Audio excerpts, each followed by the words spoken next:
مفتی صاحب کیا لکھا ہوا ہے؟ بی سی ڈالنا کیسا ہے اور کیا یہ بھی قرضہ کہلائے گا؟ کہلائے گا تو قرضہ ہی یہ بھی. تو یہ قابل تعریف عمل نہیں ہے بی سیاں ڈالنا, اور بے وقوفی بھی ہے. بے وقوفی اس لیے ہے کہ جب آپ کے پاس نہیں ہے تو آپ کیوں چاہتے ہو کہ میرا پہلے مہینے میں کمیٹی کھل جائے اور میرے کو جتنے پیسے مل جائیں؟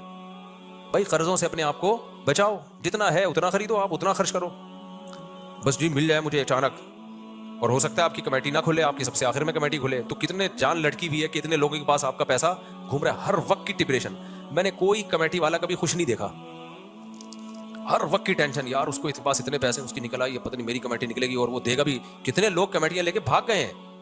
آج ایک بندہ مجھے ملا, اس نے کہا کہ میرے اوپر دیندار آدمی, نمازی, پرہیزگار, کہہ رہا یار میں 10-15 لاکھ کا مقروض ہو گیا ہوں, میں بہت ٹینشن میں ہوں, میں بہت پریشان ہوں, میری مدد کرو. میں نے کہا بھائی میں کیا ہوا کیا؟ مجھے سمجھ رہے تھے کہ بہت بڑے سیٹ ہیں. میں نے کہا کیا؟ کہہ رہے یار میں نے کسی سے قرضہ لے کے انویسٹ کیا تھا بزنس میں, وہ پیسہ ڈوب گیا, اب وہ مجھ سے مانگ رہا ہے. میں نے قرضہ لے کے انویسٹ کیا کیوں؟ آپ نے, آپ بھوک سے مر رہے ہوتے تو قرضہ لے کے روٹی کھا لیتے, سمجھ میں آتا ہے. آپ کو کوئی ایسی خطرناک بیماری ہو گئی, زندگی موت پہ بن گئی, تکلیف برداشت نہیں ہو رہی, قرضہ لے کے گورنمنٹ کے ہاسپٹل میں علاج کر لیتے. میں نے اپنے بارے میں وصیت کی ہے, اچھا ہوا آ گیا سامنے, اللہ نہ کرے میں کوئی بیمار ہو جاؤں, مجھے گورنمنٹ ہاسپٹل میں علاج کے لیے لے جانا. ہوتا پتہ ہے کیا ہے, لوگ کہتے ہیں کوئی اللہ نہ کرے کوئی حادثہ ہو جائے, زخمی ہو جاتے ہیں نا, لوگ اٹھا کے ڈائریکٹ آغا خان میں لے جاتے ہیں. بل تمہارا باپ دے گا پھر, یہ بتا دوں میں. ہاں یہ بہت ہوتا ہے مشہور لوگوں کے ساتھ, جہاں دیکھا کوئی ایکسیڈنٹ ہوا, کوئی فائرنگ ہوئی کراچی میں, اللہ سب کو بچا کے رکھے, عافیت سے رکھے, زخمی ہو گئے ڈائریکٹ جی آغا خان میں لے جاؤ. تو جو مجھے آغا خان میں لے کے جائے گا بل پھر وہی دے گا سارا, یہ میں بتا دوں, کیونکہ اس وقت آدمی ہوش میں نہیں ہوتا, جہاں لوگ لے جا رہے ہوتے ہیں آدمی چلا جاتا ہے. پھر جب 15, 20, 30, 40, 50 لاکھ 1 کروڑ کا بل بن کے آ گیا, وہ عذاب ہے بھائی. یہ ہسپتالوں میں, گورنمنٹ ہاسپٹل میں وہی علاج ہوتا ہے جو پرائیویٹ میں ہوتا ہے. ہاں ٹیسٹ ویسٹ میں کوشش کرتا ہوں, جو چھوٹے موٹے ٹیسٹ ہیں وہ اچھے ہاسپٹل سے کرواؤں, لیکن جب کوئی اللہ نہ کرے بڑی بیماری آتی ہے جس میں لاکھوں روپے روز خرچ ہوتے ہیں, بھائی وہ آدمی گورنمنٹ میں ہی کروا لے, سمجھ میں. تو اپنے آپ کو اتنا نہیں مصیبتوں میں ڈالو. میں نے لوگوں کو دیکھا ہے, کروڑوں پتی لوگوں کی جائیدادیں بک گئی علاج میں. تو کیوں یار ایسا, پھر زندہ رہ کے بھی آدمی کہتا ہے ختم, ٹھیک ہے نا. ایک ٹیکا اتنا مہنگا لگ رہا ہوتا ہے, تو یہ کھرب پتی لوگوں کے کام ہے.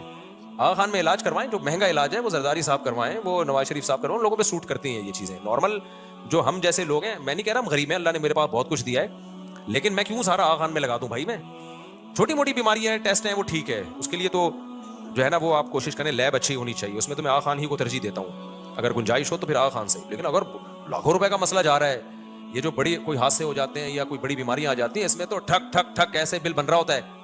مجھے یاد ہے آج سے 10-12 سال پہلے میرا بچہ جو ہے نا گرا سر کے بل, سر پہ چوٹ لگی, شرارتیں کر رہا تھا, تو الٹیاں شروع ہو گئیں. آپ کو پتہ ہے سر پہ چوٹ کے بعد الٹی آنا خطرناک ہوتا ہے, فوراً MRI وغیرہ کروانا پڑتا ہے کہ دماغ میں, MRI کہتے ہیں, کیا کہتے ہیں, دماغ کا MRI, سوری CT اسکین تھا, یہ پتہ نہیں MRI تھا کیا. اب مجھے زیادہ اسپتالوں کا پتہ نہیں تھا, میں نے ایک دوست کو بولا یار فوراً ہاسپٹل جاؤ, اس کے ڈاکٹر نے کہا CT اسکین کرواؤ, پتہ نہیں MRI کرواؤ دماغ کا. وہ مجھے لے کے جا رہا ہے, ہم جا رہے ہیں, وہی والی FX میں نا, وہی جس کو یوں گھماتا ہے آدمی, تو وہ جا رہا ہے لیاقت نیشنل کی طرف یا شہزاد خان کی. میں نے کہا بھائی یہ CT اسکین کا خرچہ کتنا ہوگا؟ کہہ رہے 50,000 60,000. اب 10 سال پہلے 50,000 بہت بڑی رقم تھی. میں نے کہا آپ نے پہلے مجھ سے پوچھا ہے کہ میری جیب میں 50,000 ہیں بھی کہ نہیں ہے؟ کہہ رہے نہیں دیکھیں مفتی صاحب, علاج پہ کمپرومائز نہیں کرنا چاہیے, بچے کا علاج ہمیشہ اچھا ہونا چاہیے. میں نے کہا مجھے مشورے نہیں چاہیے, آپ اس کو اس ہاسپٹل میں لے کے جاؤ جہاں پیسے کم خرچ ہو. میں نے کوئی بھیک تھوڑی مانگنی ہے لوگوں سے یار, یہ بھی لوگوں کی اوقات ہے, اوقات سے بڑھ کر علاج ہو رہے ہیں, پیسے نہیں ہیں تو آ کے بھیک مانگ رہے ہیں.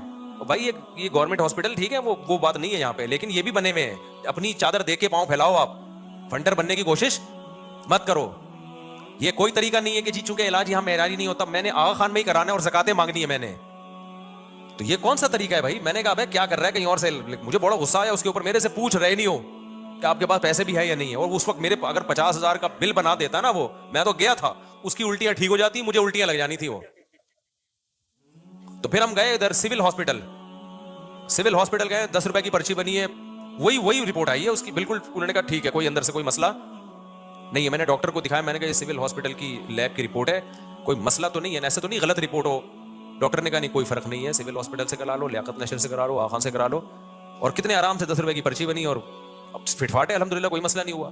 تو یہ آج کل ایک بہت بڑا مرض ہے کہ ہر آدمی کو علاج چاہیے. آغا خان میں ٹھیک ہے معیاری علاج ہوتا ہے, لیکن آپ اپنی, ایسا تو پھر امریکہ میں اور زیادہ اچھا علاج ہوتا ہے